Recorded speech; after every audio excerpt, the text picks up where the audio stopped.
Assalamualaikum warahmatullahi wabarakatuh. Bertemu kembali dengan video pembelajaran sosiologi.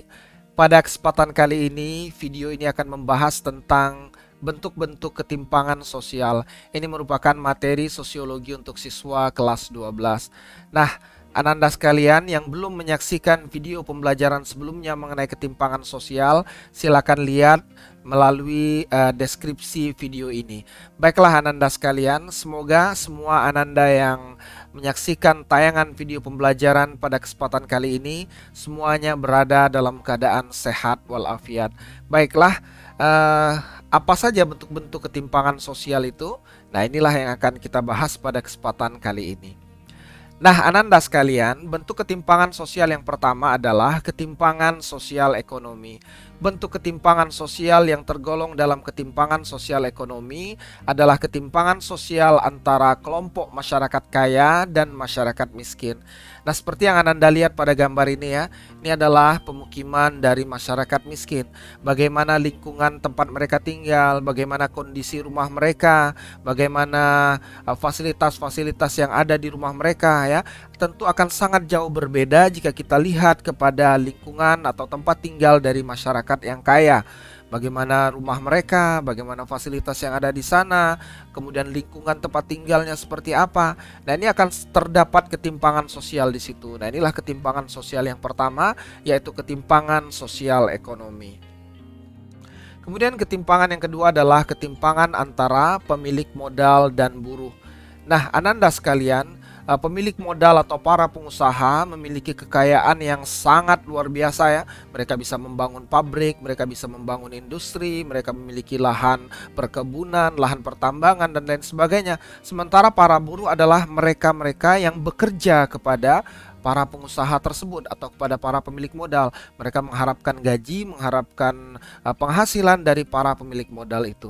Nah, tentu saja dari segi kekayaannya, dari segi kehidupannya akan sangat jauh berbeda antara pemilik modal dengan buruh. Nah, ini adalah ketimpangan sosial antara pemilik modal dan buruh. Kemudian yang ketiga, ketimpangan pembangunan ya, yang dipengaruhi oleh kebijakan pemerintah. Ketimpangan ini antara lain ketimpangan antara desa dan kota. Ananda sekalian, selama ini pembangunan ya, itu memang difokuskan kepada pusat-pusat pemerintahan seperti di ibu kota, seperti di ibu kota negara ya, di ibu kota provinsi, atau ibu kota kabupaten kota. Nah, di kota-kota inilah pembangunan ini sangat gencar sekali, mulai dari pembangunan infrastruktur jalan, jembatan dan lain sebagainya.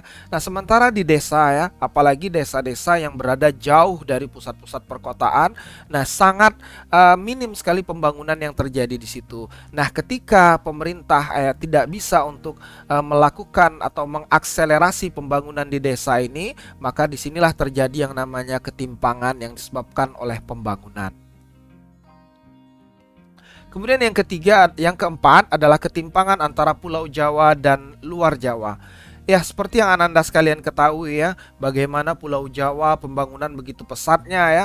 Bahkan sudah dimulai ya sejak zaman pemerintahan Belanda dan lain sebagainya ya. Sejak zaman kolonialisme sudah mulai ada pembangunan di situ karena Pulau Jawa menjadi pusat ya, menjadi pusat perekonomian, pusat pemerintahan dan lain sebagainya. Nah, sampai setelah Indonesia merdeka, semua proses pembangunan ya lebih difokuskan kepada Pulau Jawa. Nah, namun saat ini ya pemerintah sudah berusaha untuk membangun, untuk melaksanakan pembangunan di luar Jawa. Namun tetap saja karena Pulau Jawa sudah lebih dahulu untuk membangun ya, sehingga daerah-daerah lainnya ya masih tertinggal jika dibandingkan dengan Pulau Jawa. Ya, meskipun saat ini contohnya jalan tol ya sudah mulai dibangun di Kalimantan, sudah mulai dibangun di Pulau Sumatera, bahkan di Papua sudah dibuat yang namanya Trans Papua ya. Namun tetap saja masih jauh jika dibandingkan dengan perkembangan atau pembangunan yang terjadi di Pulau Jawa.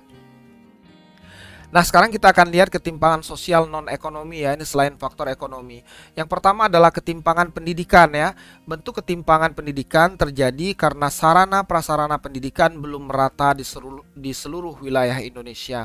Nah, jika dibandingkan saja antara kota besar dengan kota-kota yang berkembang ya, akan terdapat perbedaan yang sangat signifikan dalam bidang fasilitas pendidikan, apalagi jika dibandingkan dengan daerah-daerah terluar, daerah-daerah terpencil ya, tentu akan sangat jauh berbeda sarana atau fasilitas pendidikan yang ada di sana. Bisa juga dari segi tenaga pengajarnya ya, di beberapa wilayah ya, terutama sekali di wilayah perkotaan itu tenaga pengajarnya lengkap ya, sementara di wilayah lain ya itu satu orang guru mungkin bisa mengampu beberapa pelajaran karena kurangnya tenaga pendidikan di sana. Nah, inilah ketimpangan sosial dalam bidang pendidikan. Kemudian yang kedua, ketimpangan antara budaya global dan budaya lokal. Ya, ketimpangan budaya disebabkan masuknya budaya asing ke suatu negara. Ya, seperti kita lihat, Ananda ketahui pada kesempatan pada kehidupan kita sekarang ini ya, dengan banyaknya masuknya unsur-unsur budaya asing ya, seakan-akan kita lebih mengidolakan, lebih menomorsatukan budaya lain daripada budaya kita sendiri. Nah, ketika ini terjadi, berarti telah terjadi yang namanya ketimpangan budaya antara budaya global dengan budaya lokal. Kita lebih senang mendengar musik-musik barat, kita lebih senang mengkonsumsi makanan-makanan yang berasal dari barat daripada mengonsumsi makanan yang merupakan hasil budaya kita sendiri. Nah, ketika ini terjadi, maka itulah yang namanya ketimpangan antara budaya global dan budaya lokal. Kemudian ketimpangan sosial di bidang kesehatan ya, bagaimana fasilitas kesehatan itu tidak merata di satu tempat dengan tempat lain. Ya, rumah sakit yang terkenal ya dengan fasilitas yang lengkap biasanya terdapat di kota-kota besar ya, di ibu kota negara. Nah, di sana fasilitas kesehatannya sangat baik, sangat lengkap ya, dengan tenaga kesehatan yang juga memiliki kualifikasi yang sangat baik. Nah, ini jika dibandingkan dengan daerah lain ya, ini sangat jauh tertinggal. Apalagi jika kita bandingkan dengan pedesaan-pedesaan, daerah-daerah terpencil ya, yang masih sangat minim sekali tenaga kesehatan di sana. Nah, ini adalah ketimpangan sosial di bidang kesehatan. Nah, sekarang ada pendapat dari Adrinov Caniago mengenai ketimpangan sosial ya. Yang pertama adalah ketimpangan desa dan kota. Ini sudah kita bahas tadi ya, bagaimana pembangunan selama ini lebih terpusat di wilayah perkotaan, sehingga fasilitas-fasilitas, infrastruktur semuanya lebih baik di kota daripada di desa. Kemudian yang kedua, kesenjangan pembangunan diri manusia Indonesia. Nah, ini berhubungan juga dengan aspek pendidikan. Bagaimana pengembangan sumber daya manusia di Indonesia ini tidak merata ya. Nah, meskipun pemerintah ya sudah berusaha agar pembangunan diri atau pembangunan sumber daya manusia ini bisa merata melalui proses pendidikan ya, dengan adanya bantuan operasional sekolah, dengan diberikannya beasiswa-beasiswa ya kepada pelajar yang berasal dari golongan tidak mampu. Nah, ini tujuannya apa? Untuk mengurangi ya kesenjangan pembangunan diri manusia Indonesia. Kemudian yang ketiga, ketimpangan antar golongan sosial ekonomi yang diperlihatkan dengan semakin meningkatnya kesenjangan ekonomi antara golongan-golongan dalam masyarakat. Nah, ini sudah kita bahas tadi bahwa dalam masyarakat terdapat ketimpangan antara golongan kaya dengan golongan miskin, di mana golongan kaya karena mereka bisa mengakses segala sesuatu dengan mudahnya, mereka dapat mengembangkan usaha mereka, dapat mengembangkan karir mereka ya, sehingga mereka menjadi semakin kaya. Sementara golongan miskin sulit sekali untuk keluar dari kemiskinannya, dan yang mereka pikirkan adalah bagaimana mereka bisa survive, bagaimana mereka bisa bertahan dalam kehidupan ini. Nah, inilah ketimpangan antar golongan sosial ekonomi. Kemudian ketimpangan penyebaran aset di kalangan swasta, dengan ciri sebagian besar kepemilikan aset terkonsentrasi pada skala besar. Ya, Indonesia ini memiliki wilayah yang sangat luas ya. Nah, contoh saja dalam bidang perkebunan. Perkebunan di Indonesia ini ternyata dikuasai oleh segelintir orang ya, yang memiliki aset-aset yang besar. Belum lagi dalam bidang pertambangan. Banyak sekali pertambangan yang ada di Indonesia. Namun ternyata pertambangan itu juga dikuasai oleh segelintir orang. Nah, inilah bagaimana aset ini dikuasai oleh sebagian kecil dari masyarakat, dari warga negara Indonesia ya, yang memiliki kekayaan yang sangat luar biasa. Nah, inilah yang namanya ketimpangan penyebaran aset di kalangan swasta.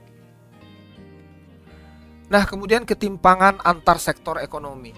Nah, di dalam sektor ekonomi itu sendiri ada berbagai sektor ya, seperti sektor properti, ada sektor jasa, dan lain sebagainya. Nah, ketika salah satu sektor ya, contohnya sektor properti ini mendapatkan tempat yang istimewa dengan diberikannya subsidi oleh pemerintah, dengan diberikannya bantuan-bantuan, dipermudah aksesnya, dipermudah untuk memperluas bisnisnya, maka ini telah terjadi yang namanya ketimpangan antar sektor ekonomi.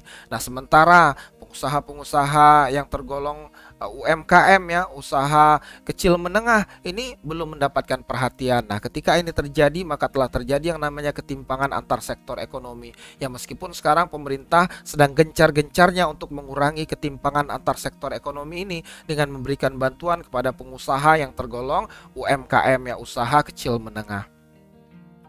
Nah, kemudian ketimpangan antar wilayah dan subwilayah dengan ciri konsentrasi ekonomi terpusat pada wilayah perkotaan.